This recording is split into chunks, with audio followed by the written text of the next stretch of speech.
শেখ হাসিনার প্রত্যাবর্তন কি সত্যি সম্ভব? প্রত্যাবর্তন 2.0 লোডিং। আওয়ামী লীগের ফেসবুক পেজ এবং বিভিন্ন মাধ্যম থেকে জানা যায় আওয়ামী লীগ 17 তারিখে প্রত্যাবর্তন দিবস পালন করতে যাচ্ছে।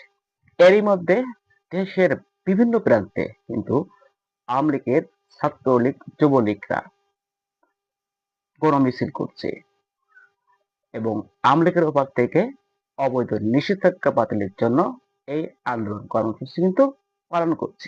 এমনকি তারা লিফলেটও বিতরণ কর্মসূচি পালন করছে। গতকালকে দেখলাম জাতীয় সংসদ ভবনের গেটে ব্যানার টানাইছে। এমনকি শাহবাগে 36শে জুলাই স্মৃতিস্তম্ভে জুতা ঝুলাইছে। কারা ঝুলাইছে এটা কিন্তু ক্লিয়ার না। রাতের বেলা ঝুলাইছে, সকালবেলা দেখে যে 36শে জুলাই স্মৃতিস্তম্ভে জুতার মালা ঝুলানো।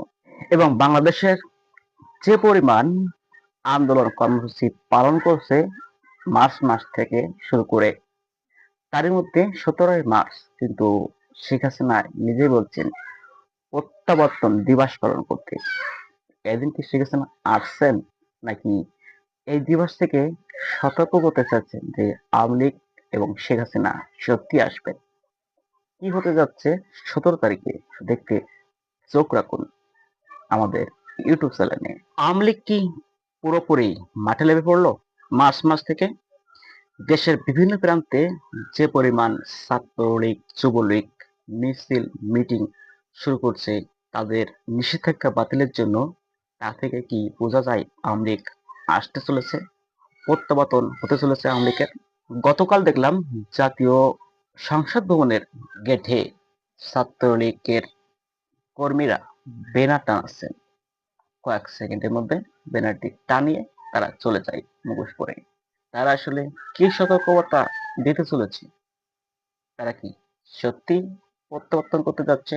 আওয়ামী লীগের ফেসবুক পেজ থেকে এ তথ্য কিন্তু দিয়েছেন তারা। 17 তারিখে তারা প্রত্যাবর্তন দিবস পালন করতে যাচ্ছে। এটা কি আদৌ সম্ভব হবে? আপনাদের মূল্যবান মন্তব্য অবশ্যই কমেন্টস বক্সে লিখতে ভুলবেন না।